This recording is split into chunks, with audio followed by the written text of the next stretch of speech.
The European Union's rail system has faced brutal losses as a result of the coronavirus pandemic. The EU railway industry lost £22 billion (€26 billion) in revenue in 2020. Figures from the Community of European Railway and Infrastructure Companies (CER), which largely represents the industry in Europe, showed passenger services were more affected than freight, but the pandemic is taking its toll across the board, the data outlined. The EU rail freight industry was hit with £1.7 billion (€2 billion) losses when compared to the previous year, a 12% decrease. But the big losses were dealt to passenger services, as traffic declines led to revenue losses of 42% compared to 2019. CER said in January, "We all hope for a brighter future at the dawn of the EU Year of Rail, but these figures bring us back to a dire reality." The CER has been monitoring the situation in close collaboration with all our members, and the data collected for 2020 reveals the alarming financial impact of COVID-19 on railways. CER Executive Director Alberto Mazzola added, "The rail sector is showing resilience and capacity to help fight the pandemic and assist society on the road to recovery."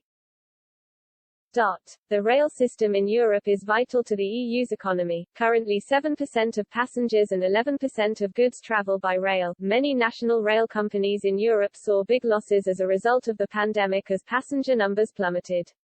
French state rail company SNCF faced losses of up to £4.3 billion in 2020, and received a £3.5 billion capital injection from the government in Paris in December. Germany's Deutsche Bahn had estimated losses of around £4.8 billion, also requiring support in the form of a £3.5 billion package from the German government. France's SNCF is also a majority owner of Eurostar, which is embroiled in so far fruitless talks over a bailout.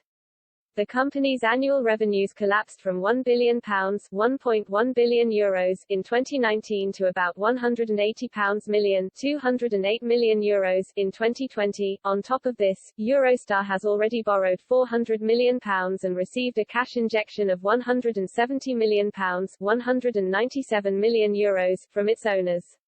Eurostar has been in talks with its lenders to try and avoid collapse, and has also called on the UK to help.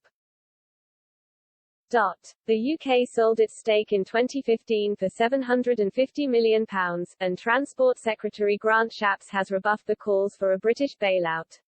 However, Eurostar does employ around 3,000 people in the UK, leading some to suggest the UK government should help out.